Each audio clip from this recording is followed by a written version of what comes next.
A comienzos de la Guerra Total, Alemania soñó con un coloso capaz de tragarse cañones, tanques y soldados, para luego vomitarlos al otro lado del mar.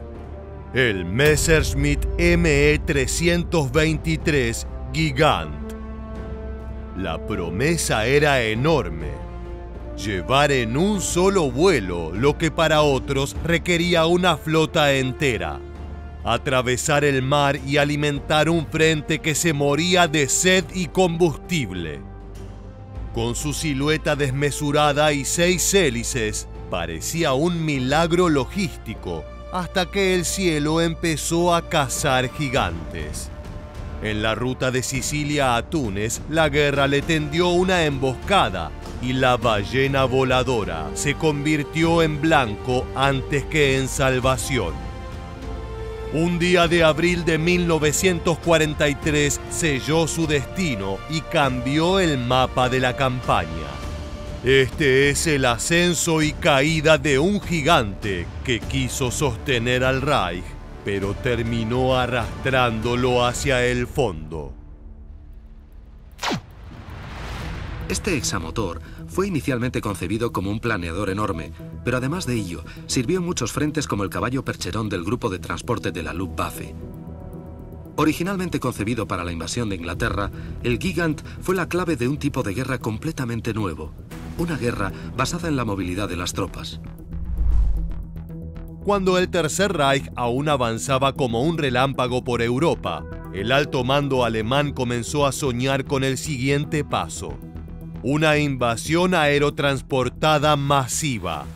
En 1940, con la caída de Francia consumada y el Canal de la Mancha a la vista, el Estado Mayor de la Luftwaffe recibió una orden inusual de Hermann Göring: diseñar un transporte aéreo capaz de mover tanques Panzer, artillería y centenares de soldados en una sola oleada. Alemania ya había demostrado su poderío aéreo con los Ju-52, pero aquellos trimotores eran juguetes al lado de lo que el Reich necesitaba para una guerra que se extendía por continentes. Fue por eso que regresó a las bases para poder planificar el futuro. Para hacer que resucitase la Fuerza Aérea Alemana, la que se llamó Luftwaffe, el velero y sus fieles seguidores fueron el punto de partida ideal para comenzar de nuevo. Los diseños engendrados en las pacíficas montañas del Ren se convirtieron en mortíferas armas de guerra. La investigación llevada a cabo allí daría lugar a los futuros aviones alemanes, desde el pequeño avión cohete Comet hasta el grandioso 321, el planeador gigante. Así nació el Me 321 Gigant, un planeador gigantesco concebido por los ingenieros de Messerschmitt y Junkers para operaciones de asalto. Era un monstruo sin motor, de 55 metros de envergadura y estructura de acero, madera y tela, pensado para ser remolcado por 3 cazas Messerschmitt Bf-110 volando al unísono en una maniobra tan peligrosa como espectacular. Su función era simple pero titánica: aterrizar detrás de las líneas enemigas con tanques ligeros, camiones y tropas, descargar en minutos y volver a elevarse si la suerte acompañaba. Pero no fue el caso. En las pruebas de 1941, los remolques múltiples se convertían en tragedias aéreas. Bastaba una turbulencia o un cambio de viento para que el planeador se soltara y se estrellara con su carga. Los despegues eran con mucho la parte más peligrosa de la misión. Por eso, frecuentemente, el inmenso avión era asistido por 8 cohetes de peróxido de hidrógeno montados bajo las alas. Sin embargo, eso no solucionó los problemas. El Me 321 era demasiado grande para la guerra que se estaba peleando y demasiado frágil para la que venía. Sin embargo, su potencial era innegable. Así que la Luftwaffe decidió ponerle motores. El resultado fue el Messerschmitt Me 323, una versión del planeador con 4 motores de 1200 caballos de fuerza cada uno. Para sostener su masa descomunal, los ingenieros diseñaron una cabina basculante con compuertas frontales que podían abrirse como una mandíbula, permitiendo que tanques, cañones o camiones entraran directamente. Aquella boca metálica era su mayor virtud. Permitía cargar o descargar en menos de media hora lo que antes requería grúas, rampas y días de esfuerzo. Era colosal desde cualquier punto de vista. Las compuertas de carga situadas en el morro se abrían como una almeja gigante, facilitando el acceso sin restricciones a una bodega de 2 pisos. Soldados, tanques y cualquier tipo de material era embarcado por medio de escaleras y rampas. A plena carga, pesaba cerca de 44 toneladas y se deslizaba a 140 kilómetros por hora. Gracias a su capacidad de carga, la aeronave nazi podía transportar 2 camiones de 4 toneladas, 52 tambores de combustible o 130 soldados equipados en un solo viaje. Tenía un volumen interno de más de 110 metros cúbicos y un alcance operativo que variaba entre 800 y 1.300 kilómetros dependiendo del peso y del viento. Pero lo que ganaba en espacio lo perdía en velocidad, y eso lo convertía en presa fácil para los cazas aliados. El Gigant, sin embargo, con su enorme bodega y su gran capacidad de carga, era exactamente lo que la Luftwaffe necesitaba. Pero incluso con 4 motores, debía ser remolcado para despegar, por eso se le añadieron otros 2, además de un tren de aterrizaje fijo multirrueda. Situado en los costados del fuselaje, este tren de aterrizaje era una maravilla de la ingeniería. Con él podía carretear sobre las zanjas y piedras de aquellas pistas sin preparación. El renovado ME-323, con 6 motores y mayor versatilidad, de pronto se transformó en una pieza clave. A medida que la guerra giraba en contra de Alemania, la necesidad de mover recursos con rapidez y fuera del alcance de la Marina aliada se volvió desesperante. Para 1942, con el Afrika Korps de Rommel aislado en el norte del continente, el Gigant se convirtió en una tabla de salvación. Una ballena voladora capaz de transportar combustible y repuestos cuando los convoyes eran hundidos en el Mediterráneo. Su tamaño, que antes era una muestra de poder, se transformó en un símbolo de urgencia. Se fabricaron alrededor de 213 unidades, cada una de ellas un prodigio de improvisación industrial. Pero bajo la pintura verde oliva se escondía su mayor debilidad. Una estructura mixta de madera y tela que lo hacía inflamable, lento de reparar y débil frente a la metralla. 2 caras de una misma moneda debían enfrentarse en el campo de batalla para descubrir cuál iba a prevalecer: el excepcional tesoro de ingeniería o las deficiencias de un Reich que comenzaba a resquebrajarse. The Messerschmitt 321 and now the Me-323 gave Germany the feeling that they could command the skies forever. While this was not true, the largest land-based transport aircraft ever made did provide them with exceptional service during the war. The 2 main fronts where it was used were the Soviet Union and Tunisia. La prueba de fuego tuvo lugar a finales de 1942, cuando el mapa del norte de África se había vuelto una trampa. El Afrika Korps de Erwin Rommel, que meses antes había rozado el Cairo y el Canal de Suez, ahora retrocedía hacia Túnez, acorralado por británicos y estadounidenses.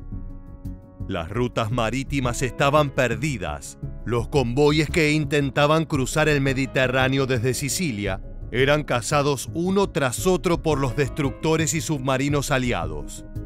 Y a Alemania solo le quedaba el cielo. Fue entonces cuando el Messerschmitt Me-323 Gigant se convirtió en una pieza clave para sostener un frente que agonizaba. Desde bases en Italia, estos colosos emprendían vuelos cargados hasta el límite. Combustible en barriles, municiones, repuestos, incluso vehículos enteros. Cada misión equivalía a mantener viva una división más en el desierto. The battlefront in North Africa seemed ever-changing, with Axis forces and Commonwealth armies constantly flipping in victories. The German supply lines went from Italy to Malta and ended in Tunisia. This route was particularly challenging because Malta was still a British colony and served as a takeoff point for attacks on German air or water convoys. In response, the Luftwaffe regularly bombed Malta, but the resilient territory never fell to Germany. As Germany's efforts in North Africa began to fall apart, Me-323s were sent in swarms with manpower and munitions from Sicily. En teoría era una jugada maestra. El Gigant podía transportar lo que un barco pequeño, pero mucho más rápido. En la práctica era una apuesta suicida. Su velocidad crucero de apenas 217 km por hora y su tamaño hacían imposible esconderlo. Desde el aire, un Me-323 era un objetivo que proyectaba una sombra tan grande como la de un bombardero B-17, pero con la agilidad de un camión con alas. Los pilotos sabían que si un caza enemigo los encontraba, no habría escapatoria. Aún así, los vuelos continuaron. En los primeros meses de 1943, decenas de Me-323 cruzaban el Mediterráneo, escoltados por Bf-109 y Fw-190, volando en formación cerrada. Eran convoyes aéreos, una procesión de gigantes con motores rugiendo al unísono. Algunos regresaban a salvo, otros desaparecían sin dejar rastro, tragados por el mar. Cada avión perdido era una herida logística, pero también simbólica. El Reich empezaba a perder su fe en el dominio del aire. The Deutsches Afrika Korps came to rely on the equipment delivered by the Me-323s since Axis ships kept falling to Allied attacks. Adolf Hitler insisted on reinforcing and supporting his African army despite clear signs that the Tunisia campaign would mark an Allied victory. Unfortunately for the Germans, the glacial speed of the Me-323 led them to the same bitter fate of their Me-321 gliders. British fighters took them down like flies, even when the Me-323s were protected by escorts. The massive size of the aircraft led to its eventual downfall, as it impeded pilots from carrying out maneuvers to avoid enemy fire. Finalmente, el 22 de abril de 1943, aquella fe se rompió por completo. Los aliados habían lanzado la Operación Flax, una campaña coordinada por la USAF y la RAF para destruir el puente aéreo entre Sicilia y Túnez. Desde las bases en Malta y Libia, cazas P-40 Warhawk, Spitfire y Curtiss Kitty Hawk patrullaban los corredores de vuelo, atentos a cualquier rastro de los gigantes. Esa mañana, el radar británico detectó una formación de transporte aproximándose a la costa tunecina. Eran entre 21 y 27 Me-323, cargados con barriles de combustible y suministros vitales para el Afrika Korps. De repente, el cielo sobre el Mediterráneo se convirtió en un matadero. Los cazas aliados se lanzaron en picado desde 4.000 metros, atravesando las nubes con fuego concentrado. Los Me-323, demasiado pesados para maniobrar, apenas pudieron reaccionar. Sus ametralladoras traseras, 6 en total, rugían con desesperación, pero era como disparar piedras contra una tormenta. Uno tras otro, los gigantes comenzaron a arder. Sus tanques de combustible estallaban en bolas de fuego que iluminaban el mar, dejando estelas negras que se extendían hasta el horizonte. Despite those 36 protectors, the choice to separate from the Central Air Convoy made the transport planes easy targets. When they learned of the incoming enemy, the South African Air Force sent 38 P-40 Warhawk fighters along with the Spitfire squadron. Some British and Polish Spitfires also joined the chase. The opposing aircraft met over the Gulf of Tunis, and the Allied fighters almost wholly obliterated the German transport aircraft. 22 Messerschmitt Me-323s fell into the Mediterranean Sea. Más de 120 tripulantes y soldados murieron en el acto. Los pocos que lograron sobrevivir fueron capturados o se hundieron con su carga. El Mediterráneo quedó sembrado de restos. Trozos de fuselaje, barriles de gasolina ardiendo, cuerpos flotando entre las olas. El desastre fue tan brutal que los alemanes suspendieron de inmediato los vuelos diurnos. A partir de entonces, los Gigant volaron solo de noche y a baja altura, intentando escabullirse bajo las estrellas. Pero la guerra ya había aprendido a cazar en la oscuridad. Cada viaje a Túnez se volvió una ruleta rusa. Había que esquivar cazas nocturnos, fuego antiaéreo, tormentas y el simple agotamiento de las tripulaciones. El Gigant se había convertido en un símbolo de necesidad, pero también de sacrificio. Tras la masacre de abril de 1943, el Messerschmitt Me-323 sobrevivió, pero como un animal herido. Su papel en el Mediterráneo quedó reducido, pero aún así continuó volando. Los pilotos que habían visto arder a sus compañeros en el estrecho de Sicilia siguieron despegando, sabiendo que cada misión podía ser la última. Era el reflejo de una Luftwaffe que, incapaz de rendirse, apostaba hasta su último recurso para mantener con vida un imperio que ya se desmoronaba. En los meses siguientes, los Gigant se emplearon en todo lo que el Reich necesitaba: transporte de suministros a Italia, evacuaciones desde Grecia y Creta, e incluso misiones experimentales en el frente oriental. Pero en las duras condiciones del frente oriental, el enorme explaneador seguía siendo una mole vulnerable a los ataques de los aviones enemigos. Ya podía volar por sí mismo, pero era un lento blanco sin posible escape, una presa fácil para los pequeños pero mortíferos cazas enviados a derribarle. Interceptado por cazas aliados, este indefenso Gigant encuentra una muerte terrible. Algunos participaron en la evacuación de Sicilia, llevando centenares de soldados desde Catania a Nápoles sin sufrir pérdidas. Un pequeño triunfo en medio del colapso general. Sin embargo, su tamaño, aquella virtud que había asombrado al mundo, se convirtió en su sentencia. En 1944 el dominio aliado del aire era absoluto. Los cielos de Europa estaban patrullados día y noche por cazas P-51 Mustang, Spitfire y P-47 Thunderbolt. En ese escenario, un Me-323 no tenía dónde esconderse.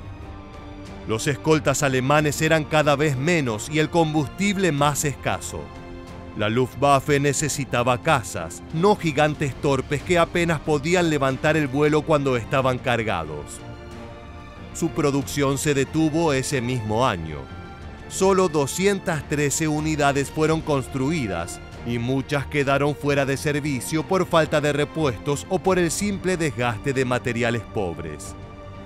Algunos fueron abandonados en pistas francesas o italianas, otros desmantelados para aprovechar los motores. Hacia el final de la guerra ya no quedaban Gigant operativos.